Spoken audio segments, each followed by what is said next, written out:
Bienvenidos a Ser Nutritivo Podcast, un espacio donde nutriremos tu hambre de aprender, crear, sentir y conectar.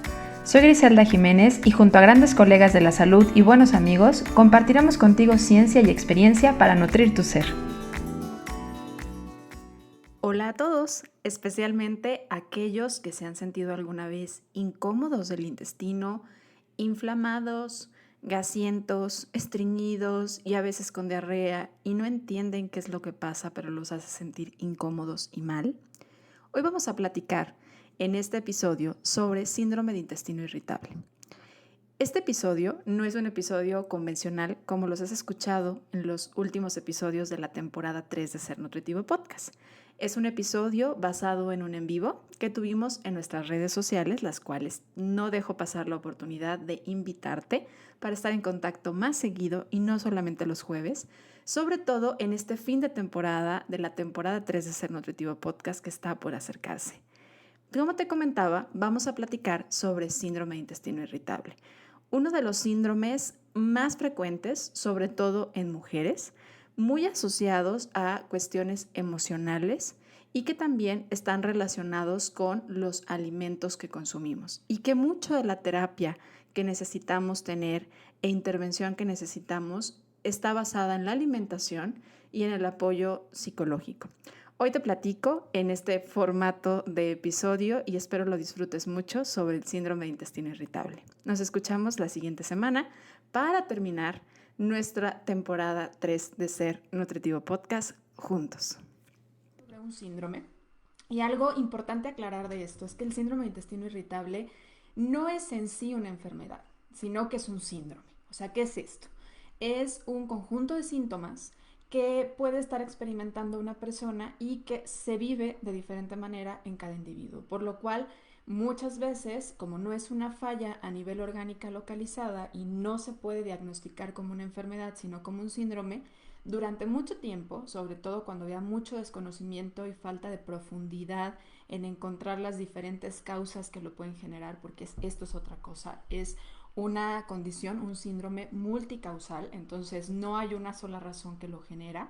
Y esto hace que muchas personas cuando acuden al gastroenterólogo o acuden con un médico y expresan los síntomas que tienen y además la manera crónica que pueden llegar a presentarlo, pues simplemente se van sin un diagnóstico o con el diagnóstico de síndrome de intestino irritable, pero no con un tratamiento que les permita tratar sus síntomas y disminuirlos en gran escala. Y es que muchas veces sí, se dan medicamentos para los síntomas, pero no se aborda desde un estilo de vida y esto es algo muy importante a considerar. A la hora en la que hablemos de las causas, y lo comentaba hace un momento, al ser multicausal, pues se debe de abordar también desde diferentes ángulos, no solamente desde el lado farmacológico, no solamente desde el lado de la alimentación, sino de todo lo que engloba un estilo de vida, porque se debe de abordar desde la actividad física, el descanso, el sueño, el cuidado de la microbiota, el tipo, por supuesto, de alimentos, la forma en la que nos relacionamos. De hecho, hay algo muy interesante también dentro del abordaje, que es la parte de la terapia cognitiva conductual. Y justo de eso vamos a platicar. Si tú te has identificado que durante mucho tiempo has presentado, a lo mejor en los últimos 6 años de manera ocasional, pero presentas mucha inflamación después de comer, presentas periodos de estreñimiento y también en ocasiones periodos de diarrea, o hay un predominio a una de estas dos en tus evacuaciones, pero se acompaña mucho con una sensación incompleta de evacuar, con una incomodidad intestinal, en algunos casos con producción de gases, bueno, pues es muy probable que lo que estés viviendo es un síndrome de intestino irritable. Y lo que sí te debo de decir es que esto no es una enfermedad, sino que es un síndrome y se debe de tratar para controlarlo y que la persona tenga un buen estilo de vida, o sea, una buena calidad de vida. No se habla de que se quite por completo, ¿sí? Esto es algo básico de expresar. Por ahí me ponían en el cuadrito que puse en Instagram sobre las dudas que tuvieran, que fuera honesta y que platicara si se quita o no se quita. No se quita, se regulan los síntomas, se le agrega calidad de vida a la persona y justo aquí es algo básico de platicar, porque hay una gran pérdida de calidad de vida en las personas que tienen síndrome de intestino irritable. O sea, fíjense, se ha llegado a observar en varias investigaciones que el síndrome de intestino irritable hace que las personas que lo viven tengan una mayor facilidad de vivir con trastornos de ansiedad, que puedan experimentar depresión, que puedan experimentar problemas para dormir y descansar durante la noche. Definitivamente afecta la calidad de vida y en aspectos sociales también mucho, porque hay personas que de verdad llegan a tener un tal problema de inflamación que evitan comer fuera de sus casas, no salen a comer, no conviven, no comen en las reuniones y esto afecta a su vida social. Entonces es mucho más allá del simple hecho de evacuar o no evacuar o la calidad de las heces que tengas, sino que es en la forma en la que pues efectivamente te vas a sentir. Entonces, por eso me pareció súper importante hablar de este síndrome, además de que sí es más frecuente de lo que nos imaginamos. Porque resulta que también se vive de una manera muy callada. Una, porque no se diagnostica tan frecuentemente. De hecho, en el caso, por ejemplo, de los niños, se sabe que se puede empezar a vivir desde pequeños, pero en realidad, como es complejo de diagnosticar porque requiere, pues sí, una expresión, una buena comunicación por parte del paciente y conocimiento por parte del paciente, pues es complicado de diagnosticarse en casos de pediatría. Sin embargo, en la adolescencia se empieza a dar más el diagnóstico y sobre todo en edades entre los 25, 35 y 40 años. Y nuevamente, así como cuando platicábamos del estreñimiento, este es un síndrome que se da con mayor frecuencia en mujeres. Vamos a revisar por qué, vamos a checar cuál es la asociación que se puede encontrar un poco más ligada a nuestro género que en el caso de las mujeres. Y sobre todo, la idea principal de este en vivo pues es platicarles sobre los tratamientos que existen más allá del lado farmacológico, porque definitivamente el lado farmacológico lo trata un médico y en cuestión de cambios de conducta y estilo de vida corresponde principalmente a la terapia tanto nutricional como a la terapia psicológica. Entonces ahí es donde vamos a platicar. Sobre todo también les quiero contar sobre el tipo de alimentación o dieta. Dieta, recuerden que siempre que yo hablo de dieta no estoy hablando de una dieta restrictiva, sino que estoy hablando de un estilo de alimentación. Esa es la forma en la que para mí se define dieta y no nada más para mí, sino que si la buscamos en el diccionario, dieta va mucho más allá del peso. Dieta es una intervención, una forma de comer. Y en forma de comer hay una evidencia, más bien hay varias evidencias sobre un tipo de dieta en particular que puede ayudar a disminuir los síntomas, sobre todo en su momento más agudo.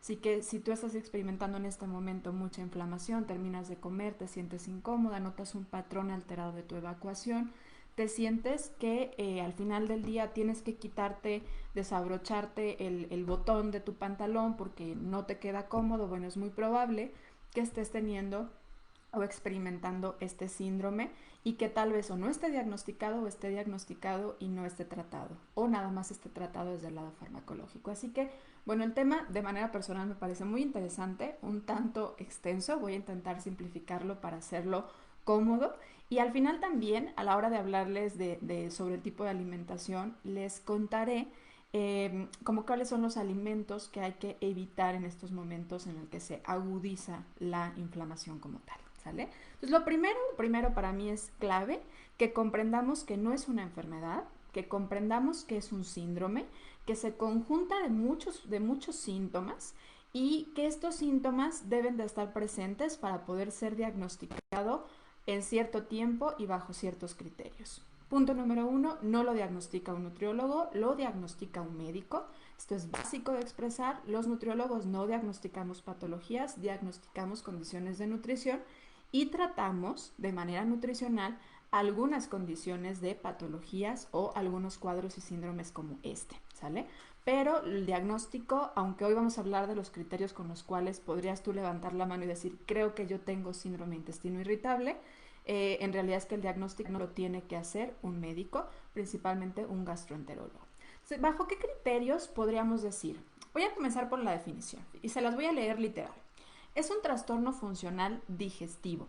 ¿Qué quiere decir esto? No está asociado a ninguna otra enfermedad, no hay ninguna condición biológica o anatómica que esté generando una alteración en la evacuación. Simplemente está habiendo un trastorno de la digestión y se caracteriza por dolor o molestia abdominal, principalmente asociado a cambios en las evacuaciones. O sea, hay dolor y hay variaciones en la evacuación. dado que puede haber cambios no solamente en la frecuencia de la evacuación, sino en la consistencia de la evacuación, que aquí dicta un punto muy importante. Hay ciertos tipos o subtipos de síndrome de intestino irritable en donde se valoran con base al predominio de la forma de la evacuación. O sea, hay algunas personas que viven con síndrome de intestino irritable que tienen un patrón de evacuación más predominante al estreñimiento y hay quienes tienen un patrón de evacuación más predominante a la diarrea y es síndrome de intestino irritable. Y hay quienes está alternado, en ocasiones tienen diarrea, en ocasiones tienen estreñimiento y puede variar mucho la evacuación. Y hay quienes está indefinido, o sea, todavía no lo pueden identificar. Para poder hacer el diagnóstico de síndrome de intestino irritable están los criterios de Roma, criterios que, bueno, hemos platicado un poquito de ellos cuando hablamos de estreñimiento, pero existen de manera muy específica para poder decir, a ver, si es síndrome de intestino irritable o no. Y lo primero es, debe de haber molestia abdominal, porque hablamos que es como la primera característica. Si tú ves que sí, si hay molestia abdominal, pues ahí te pones una palomita, ¿no? Sí, debe de haber cambio en la frecuencia de evacuación, al menos 3 meses, al menos 3 veces al mes hay un cambio en el patrón de evacuación y puedes estar viviendo esto en un periodo no inferior a 3 meses. O sea, que tú lo empieces a vivir hoy o tengas una semana con esto, no se puede diagnosticar como síndrome de intestino irritable. Tiene que tener al menos un periodo no inferior a 3 meses y los síntomas podrían haber comenzado desde hace al menos 6 meses. O sea, si no, no es un síndrome, podría diagnosticarse de manera temporal como un cuadro a lo mejor de estreñimiento funcional o estreñimiento crónico, por ahí, ¿sale? Pero para poder decir que es síndrome de intestino irritable hay dolor abdominal, hay un patrón alterado de la evacuación y está el factor tiempo. Hay algunos síntomas que si bien no forman parte de estos criterios con los cuales un gastroenterólogo te puede diagnosticar como síndrome de intestino irritable, pero que sí ayudan porque se han visto como muy frecuentes en las personas que tienen este síndrome y que terminan siendo diagnosticadas con él, que es que hay un esfuerzo excesivo a la hora de evacuar, que hay también una sensación de evacuación incompleta, sobre todo en aquellos que tienen como este predominio al estreñimiento. También hay moco a la hora de evacuar, o sea, en las heces ven moco. Esto puede ser una señal de síndrome de intestino irritable y un tanto asociado con una alteración en la microbiota, que también ahorita vamos a platicar, que puede ser una de las múltiples causas que inducen a una persona a tener o vivir con síndrome de intestino irritable. Y sobre todo sensación de hinchazón abdominal. Por eso les hacía mención de esta característica con la que muchas personas viven en la mañana me queda bien el pantalón, pero en la tarde, o sea, ya no aguanto, después de comer me lo tengo que desabrochar. Bueno, esta puede ser una característica de que ayude de alguna forma, aunque no sea un criterio base, que ayude a identificar que hay un patrón incómodo en la parte de la digestión y que puede estar asociada a síndrome de intestino irritable. ¿Qué tan frecuente es? Porque a mí me gusta hablar de la frecuencia, porque luego decimos, ay, pues seguro no pasa mucho, o decimos, pues seguro soy el único que le pasan estas cosas. Y bueno, pues lo primero es decir, hay una oscilación, una buena variante entre lo que dicen las estadísticas, porque obviamente depende de varias cosas, o sea, depende de la población que se esté estudiando, depende del género, depende de la zona geográfica donde se esté estudiando. Se ha visto que estos 3 criterios pueden alterar las estadísticas de prevalencia o de presencia de este síndrome, pero sí a nivel mundial entre el 5 y el 15. Fíjense nada más, en países occidentales, en el área donde la mayoría de nosotros vivimos, bueno, la mayoría porque sé que los que principalmente siguen esta cuenta viven en México, viven en Estados Unidos, son de 10 a 18%. Comparado con lugares como Asia, que tienen máximo un 5%. O sea, quiere decir que esto está más presente en la población occidental. Y en cuestión de género, hay una relación 2 a 1 por cada hombre que tiene síndrome de intestino irritable o es diagnosticado con síndrome de intestino irritable, hay 2 mujeres diagnosticadas o viviendo con síndrome de intestino irritable. Al menos esto en lo que sí se diagnostica, ¿sí? O sea, es más probable en la mujer que en el hombre. Y en prevalencia, en cuestión de edades, es muy común en géneros femeninos, en edades jóvenes. Por eso les hablaba de hace rato, entre 25 y 35 años. aunque no es ajeno en adultos mayores. O sea, de hecho, hay una segunda ola que se alcanza a identificar en adultos mayores en donde el aumento nuevamente es pronunciado en este síndrome de intestino irritable. Eh, Algunas manifestaciones más allá de lo digestivo que puede estar experimentando una persona que vive con síndrome de intestino irritable. Fatiga crónica, o sea, sí afecta la calidad de vida, da mucha fatiga, mucho cansancio, ansiedad, dolor pélvico, dificultad, la sensación de tener dolor en la parte de la pelvis y depresión. O sea, yo les hablaba ahorita que se ha visto una fuerte relación con cuestiones psicológicas en las personas que tienen síndrome de intestino irritable. Las estadísticas y los números son muy duros porque hablan hasta de un mayor aumento a suicidios. O sea, de verdad, la calidad de vida de una persona que tiene síndrome de intestino irritable, que no es tratada, que no es escuchada, que no es pues ahora sí que acompañada desde los múltiples áreas en las que debe estar acompañada una persona que vive con este síndrome, realmente afecta la calidad de vida. Entonces, por eso me parece relevante que empecemos a hablar, que lo pongamos en el tema de conversación, que empecemos a escuchar si es que tú lo tienes y vayas con las personas correctas para que te apoyen en las múltiples áreas en las que se debe de dar apoyo y no nada más en el lado farmacológico.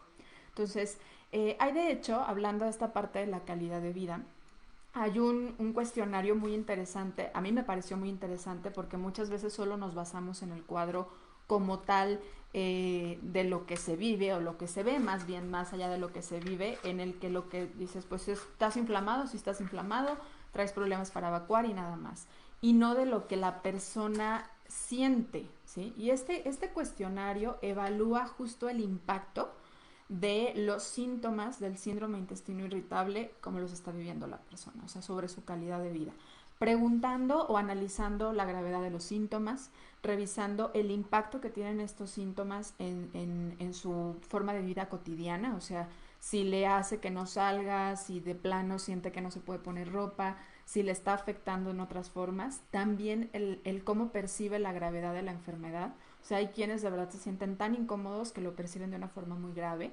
Y también en la repercusión de estos síntomas sobre su estado de ánimo y humor. Es un cuestionario súper sencillo en el que te preguntas, o sea, durante las últimas 4 semanas, cómo me he sentido en relación a mis hábitos de defecar. Y te las voy a platicar estas 4 preguntas porque me parece importante plantearlas y que a lo mejor tú que estás escuchando esto en vivo lo empieces a hacer. O sea, ¿tú cómo te sientes en tu relación de hábito de defecar? ¿Es bueno? ¿Son cómodas? ¿Son normales? ¿Tengo algunas alteraciones? No he podido ignorar el que tengo algún problema intestinal o definitivamente me está afectando grave a mi estilo de vida. Otra pregunta importante aquí y de esto dentro de este cuestionario validado para poder revisar el impacto que está teniendo sobre la calidad de vida de la persona con síndrome de intestino irritable es: ¿los síntomas intestinales que estoy sufriendo significan para mí algo serio que está sucediendo con mi cuerpo? Esta es una pregunta para validar el impacto que siente esta persona, la gravedad que siente esta persona sobre la forma en la que está viviendo el problema digestivo. Durante las últimas 4 semanas, ¿con qué frecuencia sus síntomas intestinales han hecho que se sienta profundamente afectado? También esto, o sea, recupera aquí el lado cualitativo y al mismo tiempo el lado como sensorial de cómo lo estoy viviendo yo. O sea, porque una cosa es cómo se siente a nivel corporal, sensaciones y cómo lo vivo. Y esto también debería de ser escuchado en alguien con síndrome de intestino irritable. Y la última pregunta es: debido a los síntomas intestinales que sufro durante al menos las últimas 4 semanas, no he podido disfrutar de las cosas y divertirme. Les decía, es más común de lo que las personas se imaginan que estas personas se aíslen, que estas personas se sientan incómodas en su cuerpo, que estas personas se sientan no escuchadas, que no vayan a reuniones porque la comida les hace sentir muy incómodo, y por eso es importante también escuchar el impacto que está teniendo sobre su calidad de vida para evitar que esto pueda llevar a tener problemas a niveles pues más ya psicosociales, ¿sí? ¿Qué lo causa? O sea, ya hablamos hoy y ya platicamos sobre el hecho de, a ver, si es común, sí, es más común en mujeres, es común a ciertas edades. Y aquí entra la pregunta de, bueno, pero si no es una enfermedad, si son múltiples síntomas, entonces, ¿qué está causando que las personas tengan síndrome de intestino irritable? Sobre todo en este lado del continente. Y te cuento, bueno, aquí es un problema porque es multicausal. Entonces, no es fácil identificar y decir es esta la razón para todos. Se han encontrado que está asociado a alteraciones motoras, o sea, el justo hecho de que algunas personas tengan un predominio a que sean evacuaciones diarreicas, otras tengan un predominio a que sean evacuaciones con estreñimiento, es justamente esto de la motilidad intestinal. La motilidad intestinal es el movimiento que tienen nuestros intestinos y si está alterado, pues puede causar que la persona evacúe más rápido y que la consistencia de las heces sea más blanda, o por el contrario, que pasen demasiado tiempo las heces en el intestino, se endurezcan, pierdan agua, se absorba mucho más por el tiempo que pasan minerales y mucho más también la parte de líquidos, y esto afecte también a la consistencia de las heces. Entonces, la primera causa reconocida es una afectación, una alteración en la parte motora del intestino. También se ha asociado que una causa puede ser la sensibilidad. ¿Qué es esto? Nosotros tenemos una relación muy interesante entre nuestro eje intestino, cerebro y microbiota. O sea, esto está ligado, está pegado, trabajando a la par. Entonces, hay algunas personas que se puede observar, digamos, más bien, pues sí, pensar que tengan alguna como más aferente esta respuesta del sistema nervioso, y que esto también pueda llegar a causar las alteraciones como defecación más rápida o detección sobre todo de más inflamación. La inflamación a nivel intestinal es una microinflamación. En el síndrome de intestino irritable son microinflamación, no crean que es una inflamación fuerte, pero es presente a pequeñas cantidades. Y hay personas que aumenta su sensibilidad y pueden experimentarla, sentirla y dolerles. Esto es una de las causas de las cuales se habla como parte de la fisiopatología del síndrome de intestino irritable. También dentro de esta alteración sensorial motora está la parte de la distensión y la producción de gases, que por supuesto que esta se da mucho más en las personas que tienen estreñimiento. ¿Por qué? Por la fermentación que puede estar ocurriendo de esos desechos a nivel intestinal. ¿Quién fermenta los desechos? ¿Quién fermenta el resto de alimentos que no fueron absorbidos? Nuestra microbiota. Y entonces, si pasa mucho tiempo, puede empezar a haber una mayor fermentación y de verdad causar una producción de gases muy incómoda, que es justo esto: al después de comer se produce o se experimenta una mayor sensación de gas y de distensión. También, hablando de este eje intestino-cerebro-microbiota, sobre todo el eje intestino-cerebro, algo que se ha visto que puede ser una de las causas del síndrome de intestino irritable es el hecho de que pueda haber una alteración en los neurotransmisores. Se ha observado, y esto sí, tal cual en investigación científica, se ha medido la cantidad, concentración de neurotransmisores. ¿Qué es esto de los neurotransmisores, por si alguien no lo conoce?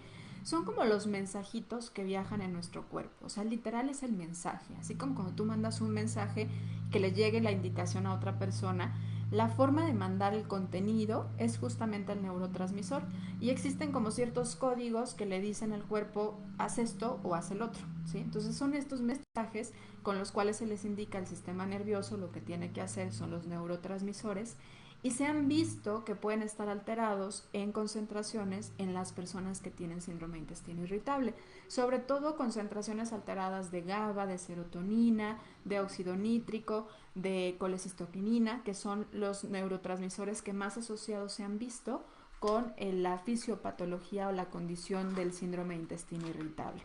Hay patrones también o causas, porque recuerden que esto es multicausal y es lo que lo hace interesante, complejo de diagnosticar y al mismo tiempo, sobre todo, complejo de tratar, porque hay que abarcar todo esto, ¿sí? Revisar, a ver, ¿es un problema más de motilidad? ¿Es un problema más de hábitos de alimentación? ¿O es un problema de la forma en la que la persona tiene una relación psicosocial?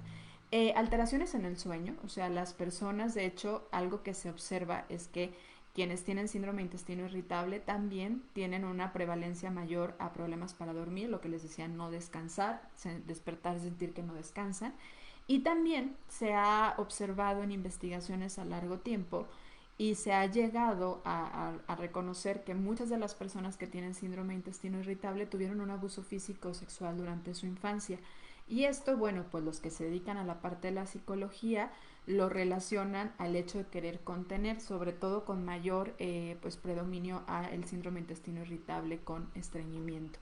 No es en todos los casos, no hay que generalizarlo, las causas son multifactoriales y debe de buscarse cuál es la causa de cada persona, ¿sale? Otra de las posibles causas es una alteración en la microbiota intestinal. Interrumpo unos minutos de este episodio porque me entró una duda. ¿Ya me sigues en redes sociales? ¿Ya sigues a Ser Nutritivo Podcast en Instagram y en Facebook? Recuerda encontrarnos como Ser Nutritivo Podcast o bien a mí, la voz de Ser Nutritivo Podcast, como Nutrióloga Gris en Instagram y en Facebook como Body Santé. Nos estamos viendo por allá para saber más de nosotros, no nada más los jueves, sino toda la semana. Te regreso al episodio. Gracias. Y esto puede también estar generando un proceso mayor inflamatorio. Hablaba hace un momento que, bueno, cuando los alimentos no son absorbidos por nuestro cuerpo, se pasan al intestino grueso para que nuestros microorganismos, nuestra comunidad de microbiota, se alimente de ella y nos ayude a generar unos residuos que a nosotros nos benefician también en salud. O sea, hay que recordar que la microbiota, nosotros vivimos haciendo una buena sinergia con ellos para poder mantenernos con vida. Sin embargo, si hay una alteración en ella, puede llegar a causar el síndrome de intestino irritable. Entonces, tanto el hecho de, fíjense, en la parte de investigaciones, este tema es súper interesante porque en investigaciones que se han hecho de coprológicos para poder revisar qué tipo de bacterias hay en las heces de personas que viven con síndrome de intestino irritable, se ha visto que comparado con las evacuaciones de las personas que no viven con síndrome de intestino irritable, hay una baja concentración de lactobacilos y de bifidobacterias. ¿Qué quiere decir esto? Entonces, esto dio parteaguas a pensar que la suplementación, que más bien el incluir probióticos puede ayudar sobre todo en estas dos, pero no está visto con todos los tipos de cepas de lactobacillus y bifidobacterias. Entonces, ahorita que hablemos de tratamiento, les voy a platicar cuáles son las que tienen más impacto, pero sí hay una relación, o sí se puede ver en varias personas, una relación con una alteración en su microbiota con el síndrome de intestino irritable. También hay otras personas que de hecho tienen un sobrecrecimiento, o sea, puede ver quienes tengan deficiencia de microbiota y quienes vivan con síndrome de intestino irritable y estén teniendo un sobrecrecimiento de bacteriano en el intestino. Entonces, por eso no todos los síndromes de intestino irritable se tratan igual. Y el ver un en vivo, leer un artículo científico, aventarte a un libro de divulgación sobre síndrome de intestino irritable y patologías, no te hace experto para poder tratar el síndrome de intestino irritable, porque requiere de mucha, sobre todo conocimiento del cuadro que vive el paciente. Y aquí detectar y poder detectar si es una deficiencia de estos microorganismos o un sobrecrecimiento de estos microorganismos, porque por eso hay quienes empeoran a la hora de dar simplemente prebiótico, porque los microorganismos se reproducen aún más y esto puede causar que los síntomas se aumenten. También esto es de lo más importante porque el 10% de las personas que viven con, más bien que experimentan en algún momento una gastroenteritis infecciosa, se queda con un síndrome de intestino irritable. Entonces aquí la pregunta es, bueno, ¿quién no ha vivido una gastroenteritis infecciosa? O sea, es más común de lo que nos imaginamos en México. Entonces, y el 10% termina quedando con un síndrome de intestino irritable. Se dice que esta puede ser una de las mayores causas, al menos identificadas al momento, y por eso lo importante de hacer una buena intervención cuando hay un problema de gastroenteritis, con una buena indicación nutricional. Hola Ana, qué gusto que estás por acá. Y hablando ahora sí un poquito más de alimentación. O sea, ya vimos como cuáles son las causas, ya vimos cómo quienes la viven, qué tan común es, cómo se vive el síndrome de intestino irritable. Y ahora vamos a empezar a hablar un poquito sobre la forma de alimentarnos que puede disminuir este síndrome y sobre todo los síntomas. No significa que se va a quitar, no se quita, se regula. Y algo importante es aprender este tipo de recomendaciones para cuando la fase esté aguda, tratarlo de esta manera. No quiere decir que toda la vida vas a vivir así, pero sí, si agudizan los síntomas, hay que saber qué modificaciones hay que hacer. Y en el lado de la alimentación, fíjense, el 60% de los pacientes con síndrome de intestino irritable expresan una sensación de que los síntomas se aumentan después de que comen. Entonces, sí, los alimentos pueden ser un detonante. Lo digo pausado porque muchas personas dicen, entonces los alimentos me lo causan. No, una cosa, ya vimos las causas y otra cosa son los detonantes. ¿Qué alimentos los pueden detonar? Sobre todo los que más identificados se tienen, y de ahí la importancia de que la persona, dentro de las intervenciones dietéticas y el acompañamiento de un profesional, haga su propio diario de síntomas y alimentos para poder reconocer lo que le pasa a él. Pero de manera general, los más identificados son los lácteos, y saben que yo no soy archienemiga de los lácteos para nada, pero sí estos son los que están más identificados, entonces no me dejo llevar por lo que se dice comúnmente. Los lácteos para muchas personas pueden ser un detonador, sobre todo en una condición en la que esté como más intensa. Los alimentos ricos en fructosa, ahorita voy a platicarles por qué, porque justo de aquí surge mucho la intervención o el tipo de esquema de alimentación que más se recomienda cuando las personas están en una fase aguda de síndrome de intestino irritable y de sus síntomas. Los derivados del trigo, y también igual me declaro no ser archienemiga del trigo para nada, y el gluten, no generalizo yo que ningún alimento es el malo del cuento, ¿sí? Sin embargo, la evidencia remarca que, bueno, estos pueden ser un detonador de los síntomas en fases agudas para las personas que tienen síndrome de intestino irritable. Y la cafeína también, por la permeabilidad que tiene esta molécula, puede llegar a causar irritación en el sistema nervioso central, y ya hablamos que este sistema nervioso, con su relación intestino, microbiota y cerebro, puede generar una alteración tanto en los neurotransmisores como en los receptores, y esto afectar la motilidad y la sensación, además aumentarla en la zona del intestino. A nivel dietético, lo primero que necesitan hacer una persona que se identifica o que al revisar esta información dice, creo que yo tengo síndrome de intestino irritable, o a alguien que le han dicho tiene síndrome de intestino irritable y que no le han dado más allá que medicamentos para disminuir los gases, para mejorar la motilidad y nada más. Lo primero es hacer un diario de síntomas y alimentos. O sea, se necesita conocer el paciente a sí mismo, porque ningún síndrome de intestino irritable se vive igual. Entonces, hazte una tablita, ten una agenda, una libreta en donde registres lo que comes y si es que generan algún síntoma, sobre todo asociados a este esquema, ¿no? Si tú te das cuenta que, bueno, cuando comes esto no puedes dormir igual, o que cuando comes esto automáticamente terminas de comer y te sientes inflamado, pues esto te va a llevar a hacer modificaciones dietéticas que, vuelvo a decirlo, no es vivir así eternamente, no se trata de vivir en restricción, no es el camino de la nutrición nunca, pero sí del autoconocimiento.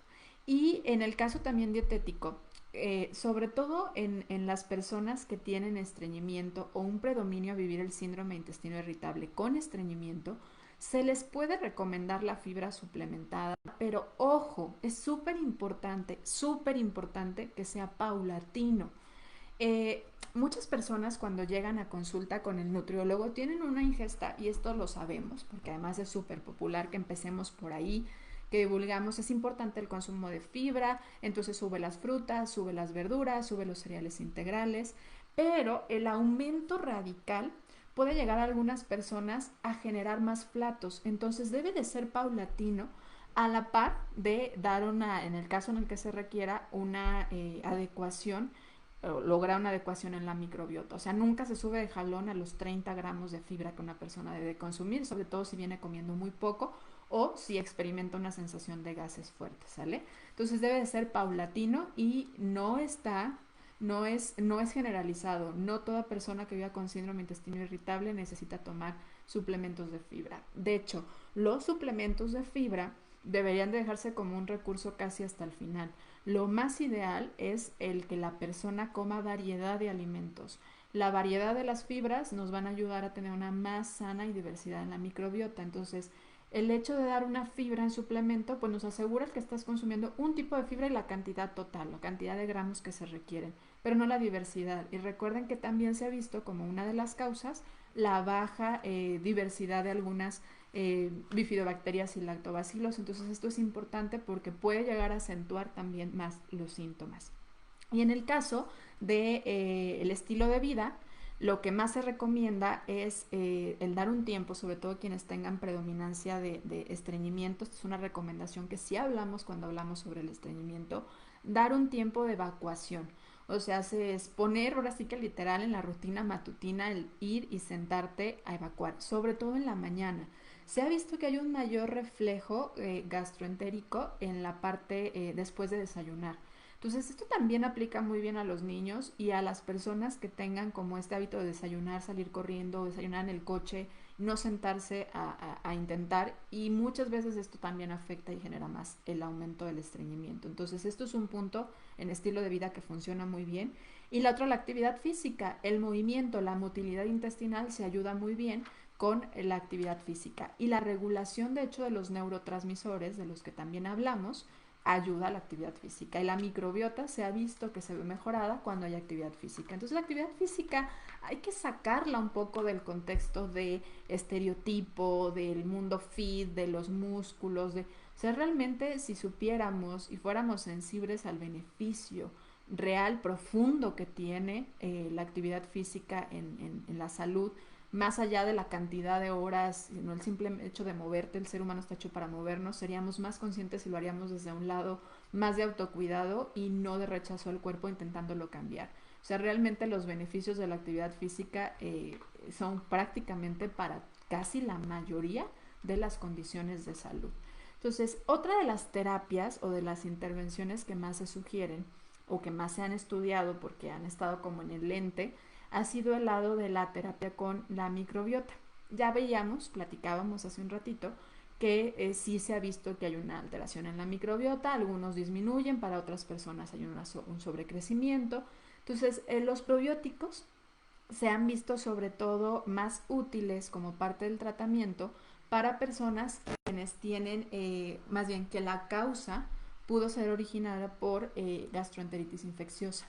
Entonces, si la causa pudo ser esa, si recientemente o después de una gastroenteritis la persona empezó a tener estos síntomas de síndrome de intestino irritable, es donde más está justificado intervenir con una terapia de suplementación o de inclusión de probióticos como tal. Y el probiótico que más la cepa, porque acuérdense que además que hay tipos, hay variantes, variedades, como familias diferentes en el lado de la microbiota, de los microorganismos, la cepa que más se ha visto con impacto en la parte de el dolor, sobre todo el dolor abdominal y la dificultad para evacuar, o sea, sobre todo en personas que tienen estreñimiento, es la Bifidobacteria infantis 35624. Sí, ¿se acuerdan que de repente le voltean cuando van al súper? Y porque ahora los probióticos ya los encuentras hasta en el súper, ¿no?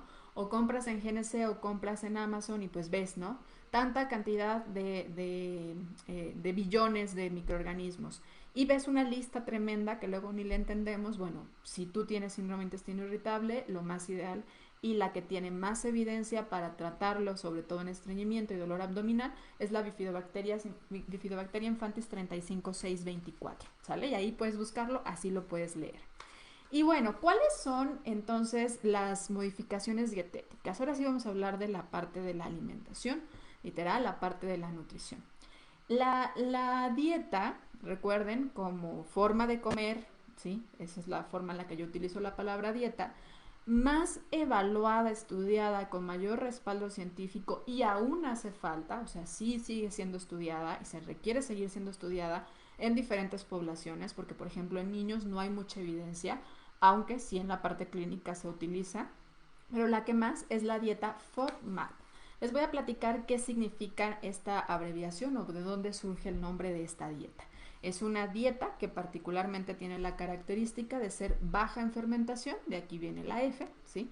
En baja fermentación, por lo cual se restringen o se disminuyen los alimentos que proveen una buena cantidad de oligosacáridos, de ahí viene la O, disacáridos, monosacáridos y polioles. No se preocupen, sé que esto suena muy complicado, bueno, pues al final son hidratos de carbono, lo que la gente llama comúnmente como carbohidratos o carbs, y estos hidratos de carbono, cuando son de este tipo pueden llegar a ser más fermentables que otros. No todos los hidratos de carbono son tan altamente fermentables. ¿De qué depende que los hidratos de carbono sean menos o más fermentables? Ahora sí que depende del grado de absorción. Cuando nosotros comemos un alimento, nosotros lo pasamos a nuestra boca, lo empezamos a digerir, fraccionar, ¿sí? A partículas chiquitas que son los que van a poderse absorber en el intestino delgado, algunos desde nuestra boca, estómago, dependiendo de cuál estemos hablando, y estos van a hacer que los que pasen, pues se absorben y pasan a la célula. Los que no pasen van a terminar en el intestino. Y en el intestino, sobre todo, tenemos una alta comunidad de microorganismos que se encargan de fermentarlos y alimentarse de ellos, ¿sí? Y de los que principalmente se alimentan son justamente de los oligosacáridos, por eso es uno de los que se deben de disminuir. Entonces, la dieta FODMAP está disminuida en oligosacáridos. Dentro de estos, el más común es los fructanos, ¿sí? Que mucha gente la conoce por inulina, ¿sí? Este es uno de los tipos. Y es un excelente prebiótico.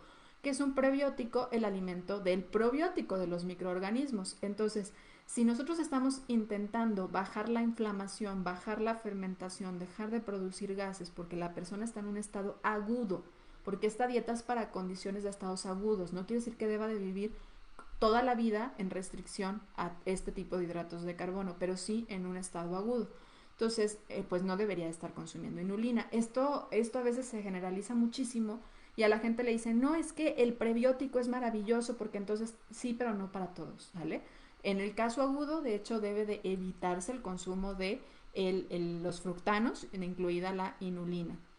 También, bueno, esta, como les decía, no se puede, no se absorbe, pasa entonces al intestino grueso y por eso es que los consumen estos microorganismos y generan fermentación. En alimentos, ¿en dónde están estos, en dónde podemos encontrar altamente cantidades de fructanos elevados? El trigo y la cebolla, ¿sí? Entonces, bueno, en un estado agudo, el trigo y la cebolla pasarían a un tipo de, a los alimentos, a la tablita de alimentos en los que hay que evitar. No estoy en un estado agudo, los síntomas están controlados, los puedo consumir con moderación, lo observo, lo registro en mi tablita de monitoreo que debo de estar haciendo de forma constante. Otro de los oligosacáridos que pueden causar inflamación o fermentación son los galacto-oligosacáridos. Estos tampoco se absorben en el intestino delgado, es una mínima cantidad la que se absorbe, por lo tanto otra parte pasa al intestino grueso y también puede causar fermentación, por eso es que se recomienda quitarlos. ¿En dónde vienen? Vienen en la leche, vienen en los derivados de la leche, vienen en las leguminosas también, por eso a muchas personas les inflaman, ¿sí? En algunas semillas, no en todas, en algunas semillas y nueces. Y bueno, estos hay que buscar también dentro de los alimentos etiquetados que no vengan por ahí, ¿sale? Porque también lo pueden causar, a veces según tú no estás consumiéndolos y a veces ahí vienen. Y los disacáridos o monosacáridos, que son, que también pueden estar causando y que hay que quitarlos también en esta dieta FODMAP, son la lactosa, por ejemplo, y la fructosa. En el caso de la fructosa, bueno, pues yo creo que es más común, es muy probable que hasta por nombre la asociemos, ¿no? La fructosa es un azúcar que principalmente vamos a encontrar en las frutas, no quiere decir que están prohibidas las frutas, ¿sí? Pero sí hay que buscar y revisar cuáles son las frutas que más pueden causar los síntomas y disminuirlos a la hora de, en un periodo agudo de síntomas de síndrome de intestino irritable. No son todas, ¿sí? Pero también la fructosa se utiliza como un edulcorante. Muchos alimentos industrializados y más que en las frutas, en donde tenemos que prestar atención, es a evitarlo como edulcorante en los alimentos industrializados, ¿sí? También se utiliza y la encontramos muchas veces en las carnes marinadas o procesadas como el jamón, los embutidos. Entonces, por eso es importante que una persona que vive con síndrome de intestino irritable y que está teniendo una fase aguda de sus síntomas, revise etiquetas, ¿sí? Y coma de una manera, pues ahora sí que muy cuidada o disminuida en estos alimentos de alta fermentación. También se utiliza mucho la fructosa, es muy barata, súper barata. Entonces lo que hacen es que tiene un poder edulcorante mucho más alto que el azúcar, es más barata y pues lo utilizan también mucho en alimentos preparados como yogur y bebidas lácteas endulzadas. La lactosa, bueno, no se diga, ¿no? La lactosa en panadería, en repostería, es altamente utilizado, pero ojo, a ver, no quiero caer en el sonar como la típica que a todo le echa la culpa al lácteo y que a todo le echa la culpa al gluten. Son por periodos, en fases agudas hay que disminuirla, ¿sale? Y no quiere decir que esto es otro punto, porque también a la gente le dicen es que tienes un problema de síndrome de intestino irritable y te lo está causando que eres intolerante a la lactosa. No se sabe, no se sabe, pero sí se ha visto que disminuye porque disminuye la fermentación, sí que pueden disminuir los síntomas. Ahora, la mayoría de las personas que viven con síndrome de intestino irritable tienen la misma en incidencia y prevalencia, es idéntica al resto de la comunidad. O sea, no es como que tengan un mayor porcentaje de intolerancia, ¿sale? Los polisacáridos, son otros de los que no se pueden digerir tan fácil. Y estos pues son cadenas largas, sobre todo son las fibras que conocemos como la celulosa, la hemicelulosa, la peptina, el psyllium, que también mucha gente lo toma como fibra para poder evacuar, y los almidones resistentes. Estos vienen principalmente en cereales integrales, vienen en leguminosas, en la ciruela pasa, en la pera, en la manzana. Ojo, vuelvo a lo mismo y lo voy a repetir porque si tú estás viendo esta información mochada, no significa que te lo tengas que quitar toda la vida. En el momento agudo lo quitas, ¿sale? Los cereales integrales son mucho mejor calidad y la fibra es importante, pero pueden agudizar los síntomas de inflamación que vive una persona con síndrome de intestino irritable. Entonces, por eso es que durante la fase aguda se recomienda evitarlos, ¿sale? Y vamos a convertirlo un poco a alimentos porque estamos por terminar este en vivo. En el caso de, existen tablas, muchas tablas de alimentos que pueden ser más recomendados, moderados y disminuidos a la hora de tener un cuadro agudo de síndrome de intestino irritable y todos estos síntomas que hemos venido hablando. En el caso, por ejemplo, de las verduras, lo que se recomienda evitar en este momento, en el momento de mucha inflamación, es la col, el ajo, la cebolla, los garbanzos, las lentejas, las habas, que son leguminosas, pero entran en este grupo por aquí, la pasta de tomate, el puré de tomate. Estos son como los que se recomiendan evitar, ¿sale?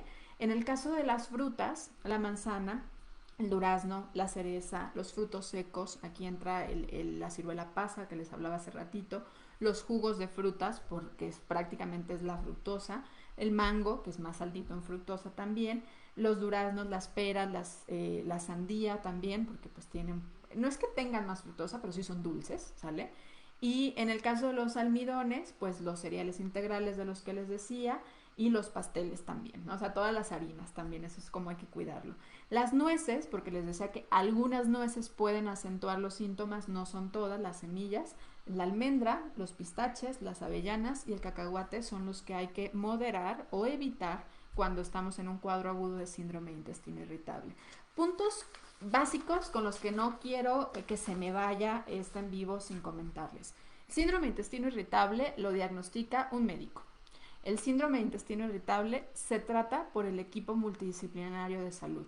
Una de las funciones o una de las intervenciones muy importantes para que la persona pueda tener una buena calidad de vida, y sobre todo hablando de que se ve que tienen afectaciones en su calidad de vida y en la psiquiatría, muchas de estas personas que pueden vivir ansiedad, depresión, es la terapia cognitiva conductual, el uso de la meditación, el uso de las respiraciones con enfoque y con concentración, ayudan a la persona a tratar o a disminuir y moderar los síntomas, porque mucho tiene que ver con la parte del sistema nervioso central, la inervación del nervio vago y el nervio simpático, que ya les platicaré. Quiero hacer un episodio del podcast porque es un temazo complejo de explicar, pero que bueno, mucho de esto, de la relación que tiene eje intestino-cerebro-microbiota, pues está asociado también con el sistema nervioso central y se requiere profundizar un poquito más en el tema del nervio vago y en la parte del parasimpático y simpático. Entonces, otra de las cosas es la intervención dietética. Si bien no lo cura, porque no se cura, regula y da una alta calidad de vida o promueve la calidad de vida de la persona que vive con síndrome de intestino irritable. Un ambiente tranquilo favorece a que la persona disminuya sus síntomas y sobre todo, hago mucho énfasis ahorita que hablé de la alimentación, no se trata de vivir restringido. Este tipo de dieta, alimentación, es para moderar los síntomas, sobre todo de la inflamación causada por la fermentación.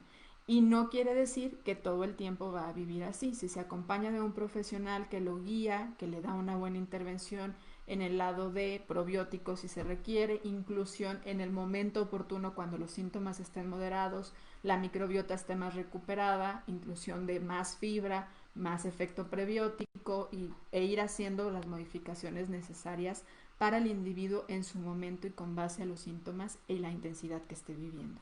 Escuchar al paciente, a la persona que tú tengas al lado, a tu familia, a tu compañero de vida, tu compañero de trabajo que vive con síndrome de intestino irritable, y dejarlo atachar como loco porque se siente inflamado, incómodo, porque siente literal que le cambia su cuerpo de la noche a la mañana, que no le queda la ropa.